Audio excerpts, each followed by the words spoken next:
Na mtazamaji, huku mwezi mtukufu wa Ramadhan ukiendelea, baadhi ya wahisani huko Mombasa wamekuwa wakitoa tende na maji nyakati za jioni, wakilenga wasiojiweza na walioko kwenye msongamano. Zoezi hilo ambalo limekuwa likifanyika kila siku katika maeneo ya Lights, Marikiti, Buxton na Mwembe Tayari linalenga madereva, abiria, maafisa wa polisi, maafisa wa kaunti, kitengo cha trafiki, wafanyabiashara walioko barabarani pamoja na wakazi wasiojiweza.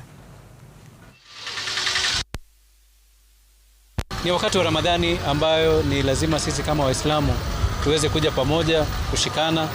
na kuangalia yale misingi ya Ramadhani ambayo ni ya kutuleta sisi jamii pamoja na kuweza kushikana pamoja na kuweza kujikuza katika imani. Na pia ni wakati ambayo tunasema wale wenye uwezo, tafadhali tuwasaidie wale ambao hawana, tujumuike na wale ambao hawana, kwa sababu ni mwezi mtukufu wa Ramadhani, mwezi ambao Mwenyezi Mungu amesema malipo yake yeye peke yake ndiye anayejua.